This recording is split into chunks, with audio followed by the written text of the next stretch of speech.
You're listening to the Orchestra Teacher Podcast. Welcome to the Orchestra Teacher Podcast. This is Charles Laux, and I guess we'll call this the Thanksgiving edition of our podcast this week. We have a very special guest talking about technology today. We're going to be talking about navigating your path through your career, especially in the early years of your teaching career, and juggling life as an orchestra director and as a parent. So our guest today is Rangel Woods. Rangel is the orchestra director at Irma Rangel Young Women's Leadership School in Dallas, Texas. This is her 7th year teaching. Rangel and I go way back because when I was a professor at the university at Kennesaw State, she was one of my students and one of my advisees, and I'm super proud of the work that she has done and where she's come as we go she's navigated through her career and overcome obstacles, and just now she's a parent. So there's so many great things to be proud of, Rangel. So Rangel, welcome to the Orchestra Teacher Podcast. Thank you for having me. Absolutely. It was really cool to be able to catch up a little bit at TMEAs before COVID and things like that, to see kind of what you're doing and where you're going. And so tell us a little bit about your current teaching situation, then maybe we can backtrack and talk about where you were. But tell us about your current teaching situation and all about your school and all the great things you're doing. Yeah, so this is my first year at Irma Rangel Young Women's Leadership School. It's the first public all-girls school in the state of Texas, and the number 2 high school in our state, I think number 15 in the nation. Wow. So it's a 6th through 12th grade, academic magnet, and very high achieving girls. And yeah, it's been really great to get to know these students, and it's a much different environment than I've ever been in, but I'm really liking the challenge, I think. Yeah. So this is your first time at a school like this, like a magnet school, correct? So what were some of the major differences? You could elaborate on the positives and the things that you miss about being at a quote unquote regular school. What are some of the things that you in comparison? I was telling my friends, I blew through like 3 weeks of lesson plans in 2 days. Wow. Because I had been accounting I've only taught junior high before and regular junior high. Yeah. And so the amount of time it takes you to explain the directions and execute what you're doing took way longer. And then I was sitting there, basically twiddling my thumbs at the end of 2 days. And I was like, I don't know how I'm going to keep up with you guys. So that's been, being able to take things to a higher level more quickly. So I'm kind of struggling to keep up with them. Right. Well, it sounds like that's kind of a good problem. I mean, better than the opposite way where, 3 weeks of lesson plans takes you 9 weeks to get through. But that's amazing. That's amazing. So these kids are special. They all, I guess, apply to be at the school. They have to have certain academic requirements. Yes. The way it was described to me was when they go through the recruitment process for Dallas ISD has so many magnets, but what the principal says is they're looking for those girls in the 5th grade that are the top of their class, always on top of their work, stereotypical teacher's pet kind of go-getter 5th grade girls, and they bring them all to Rangel and just push them really, really, really hard, and they rise to the challenge. That's amazing. So you teach 6 through 12. Yes. Okay. So that's a lot of planning. And how many classes is that?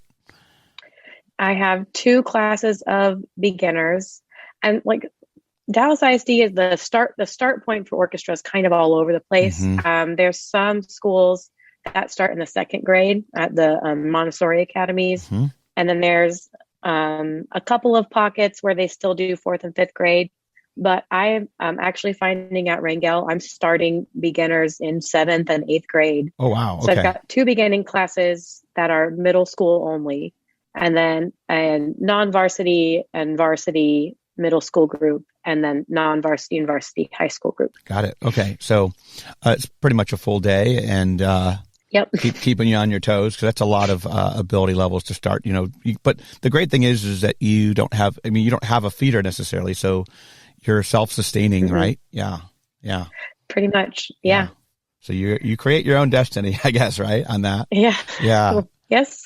That's awesome.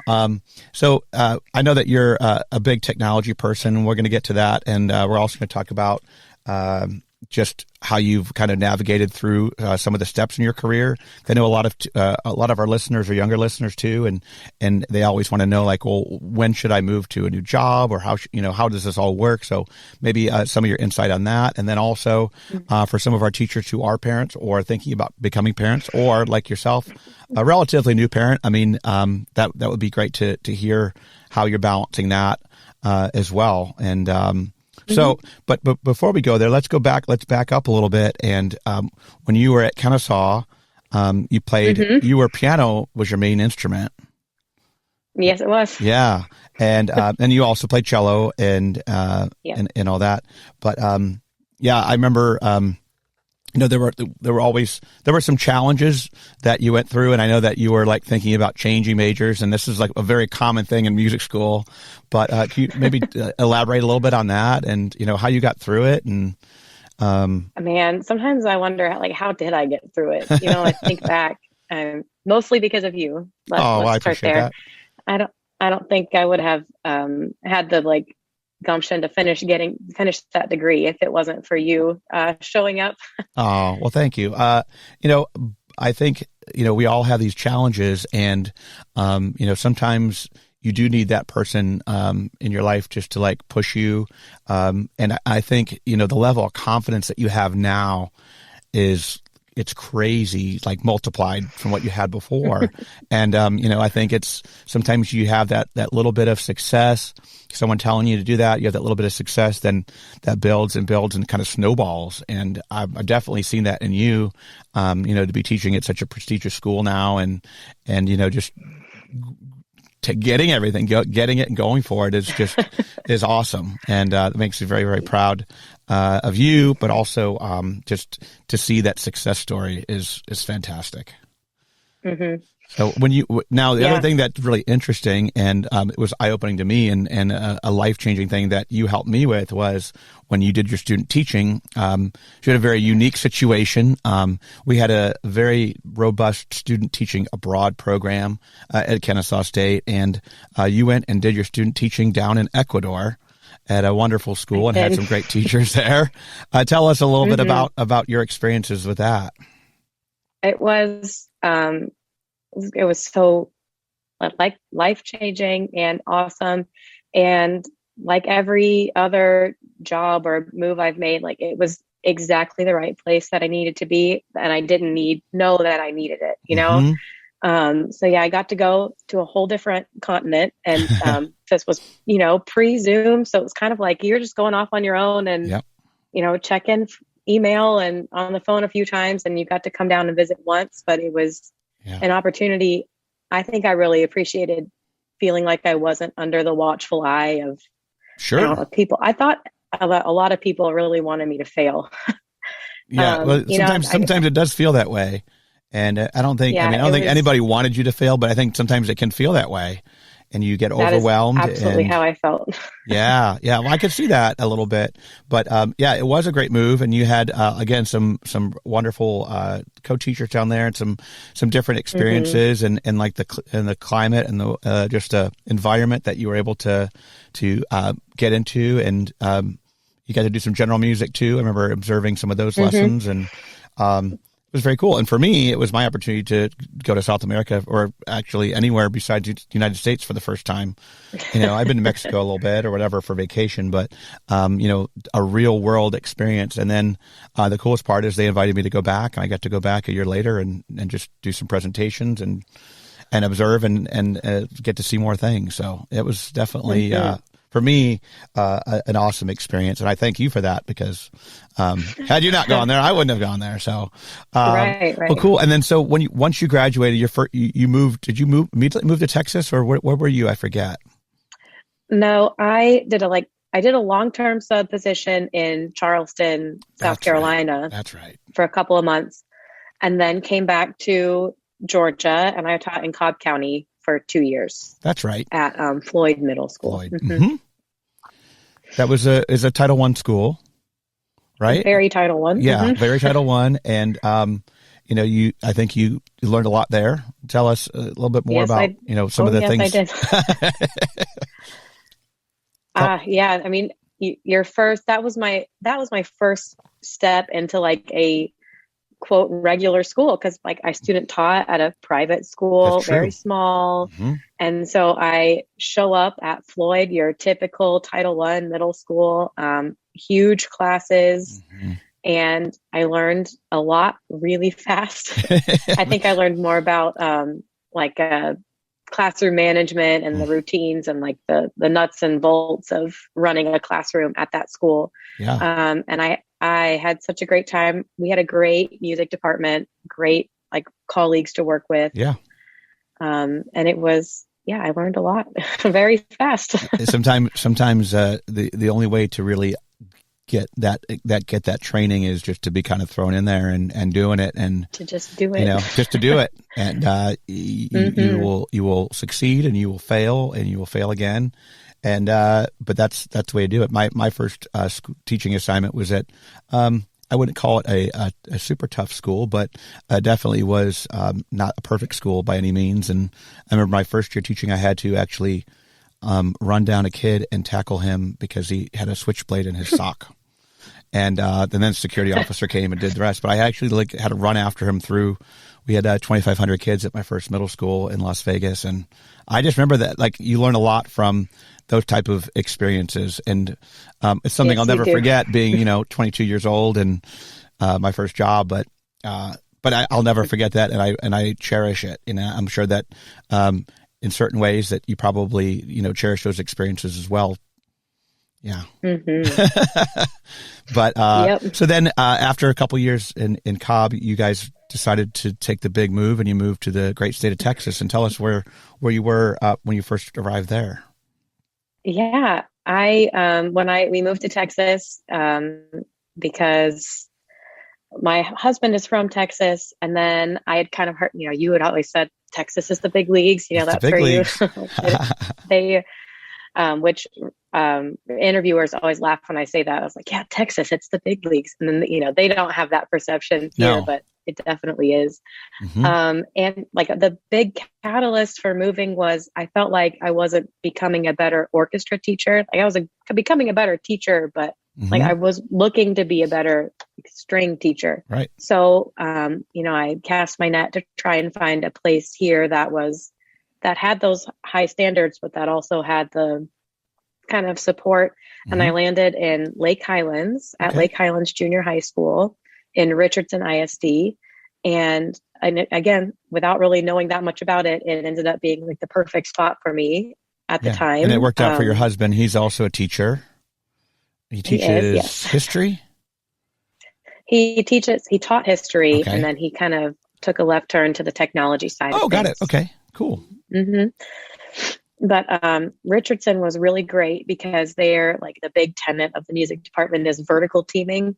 So you and your feeder pattern got so much time to work together, and the high school directors, it was part of their job description to come down to the junior highs 2 times a week. So I got to work with other orchestra teachers, some really great orchestra teachers, and spend 4 years there really learning as much from them, as I did from anything else. Yeah. So as you go, I give so much of my success in the classroom to obviously other teachers too, because, every place I've been, you learn, you just absorb, and, you always want to strive to the next thing.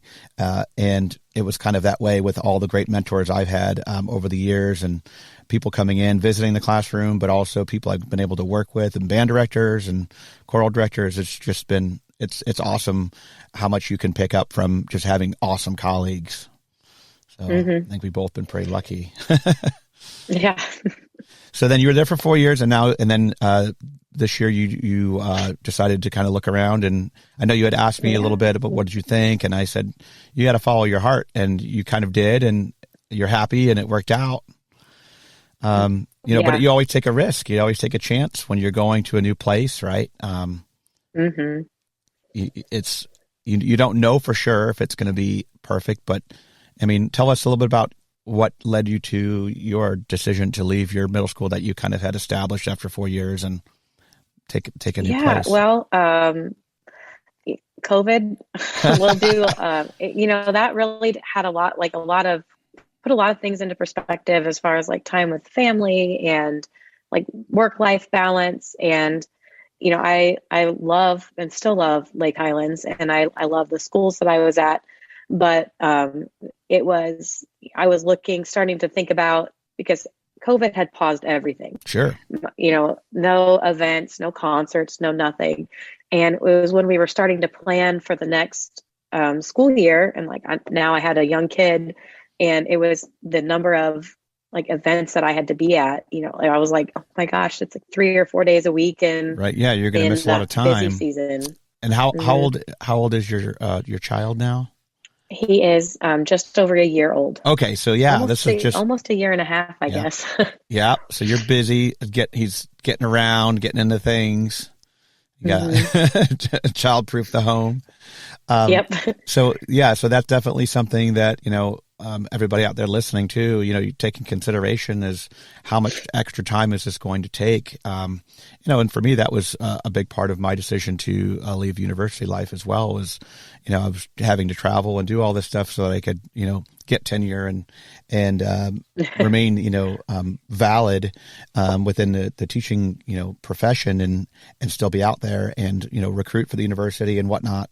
And I just realized after doing that for so long, it was definitely taking a toll on how much time I had with my kids. And, I coach baseball and I did that, during that time, but it's very hectic. And being away, evenings and the youth orchestra I did and take away my Sundays. And so, sometimes you have to, it's difficult as it can be. You have to draw that line, and you have to maybe turn down opportunities that are great for your profession, but your family's got to come first. And so it sounds like you do that. So you have a little less responsibility now in the evenings at your new school. Yes. Because that's the benefit of the magnet school is we're coming from all over the district. So after school isn't really an option because they get on the bus and have to go to many different places. So not just, they can't just pick up the kid after school and, if you have a rehearsal or whatever, you can't do that. And it's working parents. And I mean, Dallas is so huge. Some of those girls catch the bus at 6 o'clock in the morning for a 9 o'clock start time. Wow. It's it's really big. So and I'm sure getting home is the same. They're getting home late too. Yeah. Yep. So I'm able to keep everything within the school day, which has been really nice to just be able to leave at 4:30 and head home. That's your day. Yeah. Have my home life. Yep.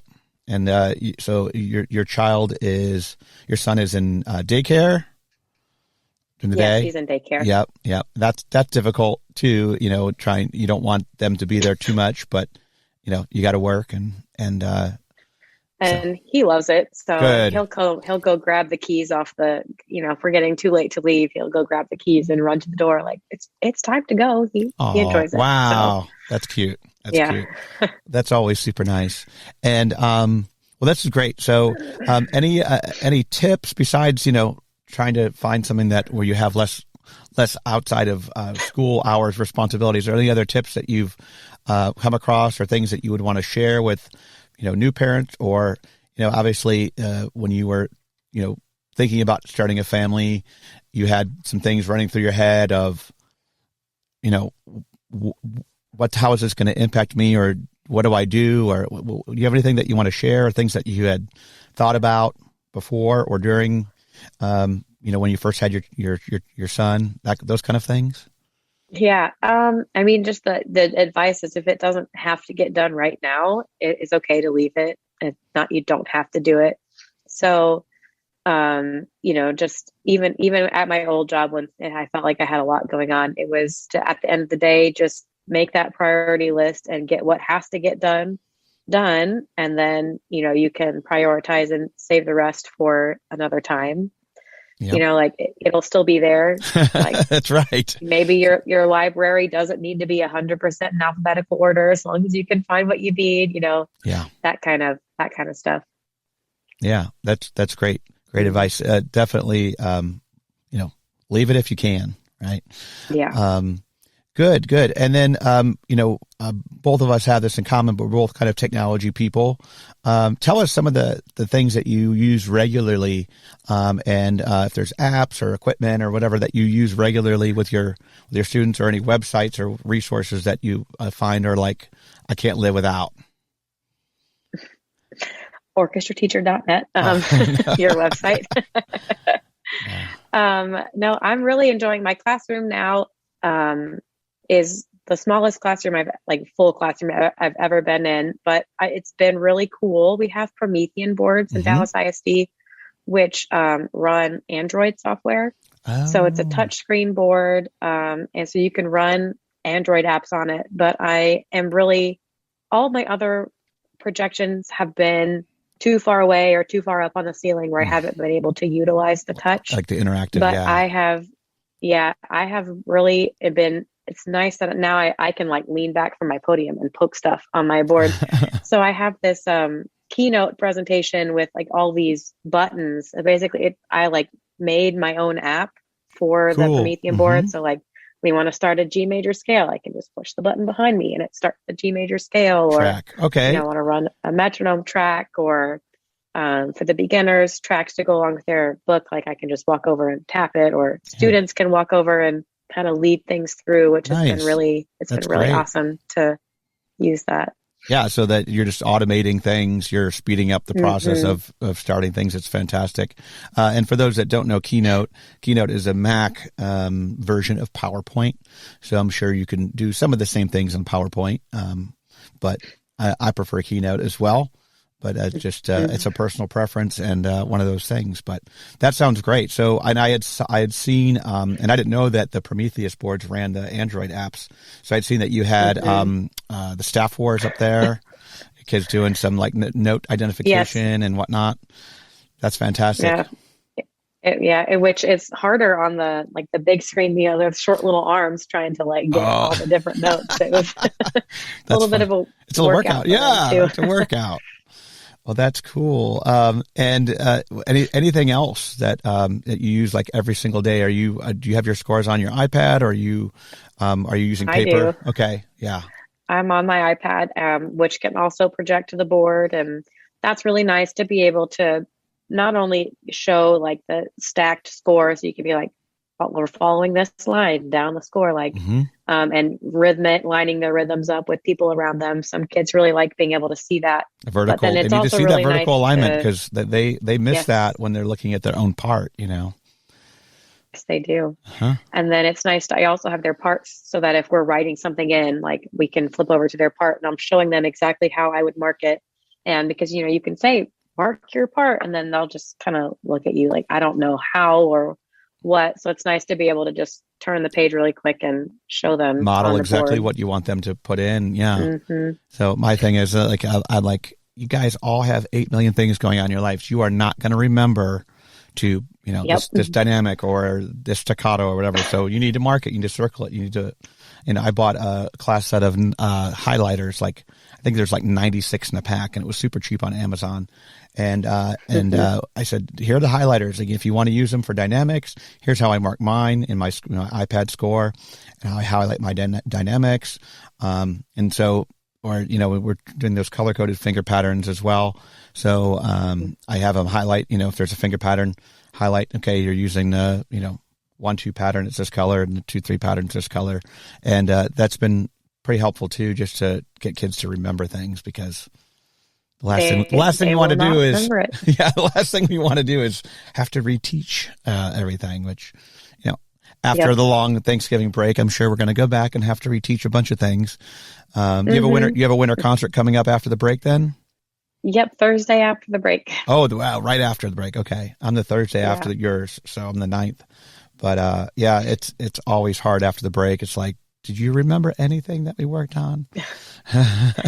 Yeah, it's the benefit of magnet school kids is they might not remember it, but they'll figure it out, on that first day back. It'll come back really quick, which has been really nice. Sounds like you have some amazing students, so that's great. That's great. And then I don't know, is there anything else? I mean, we talked a little bit about getting through, you're finding your way through your career and making some of those decisions, and a little bit about technology, and then now you have your son, which is amazing. What are you looking at, as far as the future, or maybe tell us a little bit about how COVID kind of impacted. Well, I guess this is your first year at this school. Yes. Okay. So you started, kind of at the end of COVID. Are you guys masked or unmasked right now, or? Currently, we're still masked. And I think our district is very conservative about those precautions. So I don't see it going away until, they said, they'll reevaluate. Over winter break, but I'm pretty sure we'll be the last district to take them off, which is fine by me. Sure. It's been with the girls at my school, there's no issues with compliance. They all wear their mask, and it's not been too big of an impact on us, string players. That's good. That's good. Yeah. We lifted ours maybe, I don't know, 3 or 4 weeks ago now. And for me, it has just changed my teaching so much. It has changed the response of my students so much, and my ability to effectively communicate, particularly when conducting, but also just giving directions. And most of my students, honestly, a lot of them are still wearing masks. Not all of them, but a lot of them still are. And that's fine, whatever they want to do. But for me, it's been like the first day when they lifted the mask mandate and I was conducting without one, and teaching without one, it just changed everything. It was like, wow, okay, this is what it's like, because we had come back to school, and it was, heartwarming to have my students back in the classroom this year after, being remote and hybrid last year with only 15% of my students face to face. But so when everybody came in, it was great, but I also still felt like there was still something missing, and it's that personal connection. And when, and I can't see all of my students' faces yet, but some of them, and already it has made a huge difference in the way that I communicate with them, the way that I can read their nonverbal cues. You can only get so much from the eyes, and so it's exciting that we're continuing on that downward trend, and hopefully students will start feeling more comfortable, and obviously a lot of my students are vaccinated and whatnot too. So hopefully all that will continue on its downward spiral, and we'll get back to the official normal, the real normal. Real normal. The real normal. But we'll see how that goes. But I'm just delighted that we're able to have every kid in, and we had an outdoor concert for the fall, and we're doing a regular concert, indoor concert in the auditorium a couple weeks here, and it's just fantastic. It's fantastic. Yeah, it's nice to, after 2 years, a year and a half of just not really getting to do anything, it really kind of sucks the joy out of a performing arts class when you're missing that performance aspect of it. So I know my students are super excited to, for some of them, it's going to be their first concert. It's the first time they've been able to play. And the buzz is that they're just so thrilled, and they're asking to decorate the whole auditorium, and, they're so excited. The excitement is up there. And that's what they're doing. Right. And that's what, we want for our students. My son is in 7th grade now, and he just had his first concert a few weeks ago, and, he didn't get to do any in his first year playing in 6th grade. So it was just really cool to be there for the live concert and see him, going for it, and, playing Dragon Hunter and all the normal classic, beginning level classic tunes, and but it was just really cool to be able to see him do that, and kind of be on the opposite side of the podium with your own child, so it was definitely something that I'm loving. I'm glad that he's doing, and never pushed him, never anything like that. So it was all on his own accord that he signed up and wanted to play. And he started playing cello, and then after a semester, he's like, I think I want to play violin. We're like, okay, and so bought him a violin, and he's tearing it up. He loves it, so it's good. It's so good. That's awesome. Yeah, I know. I can't wait. I can wait for that. I'm like, slow down, don't grow up so fast. But I can't wait for that moment either. Right. And trust me, it does go fast, and it keeps getting faster all the time. So. Well, Rachel, thank you so much for being on the show, and I hope that you and your family have a wonderful Thanksgiving. And is this going to be his first Thanksgiving? Because was he born in his second Thanksgiving, but first one that he'll be aware for. Right. That's true. Yeah. Well, that's exciting. But I hope you guys have a wonderful Thanksgiving and a break. And for everybody listening out there, the same to you all. Thanksgiving blessings from Rachel Woods and the Orchestra Teacher Podcast. But just wanted to thank you again for being a great guest, and appreciate you being here. Well, thank you for having me.